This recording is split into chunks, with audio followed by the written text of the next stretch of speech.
Hi, I'm Lizzy James. I'm here at the Helen Woodward Animal Center with my friend Marilyn and with our puppy friends that are going to be up for adoption.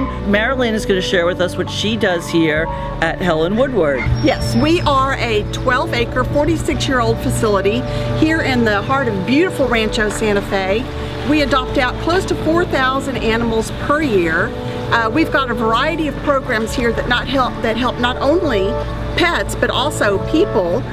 We've got our Animals program where we feed the pets of homebound seniors, the pets of homeless citizens here in San Diego, and even service animals for military veterans. We've also got our Pet Encounter Therapy program where we see over 25,000 people every year. We've got our therapeutic riding program where we see about 60 to 65 clients at any given time that participate in the program. We've had people smile for the first time who've never smiled before, walk for the first time that have never walked before, and talk for the first time who have never spoken before until they participated in our therapeutic riding program.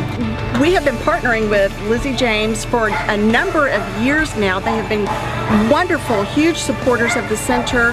We are so happy and proud to call them our partners and sponsors because they have been extremely generous. They have the same compassion and love for these animals as we do. They've adopted from us. So we are so happy to call them our friends. We had such a great time at Helen Woodward Animal Center today, and I want to thank the staff for showing us around and being part of this wonderful day. And here's my friend Willow, who is up for adoption. And if you want to help support this wonderful nonprofit that reaches out all over the country and other countries, you can reach them at animalcenter.org. And again, thank you so much for being with us today.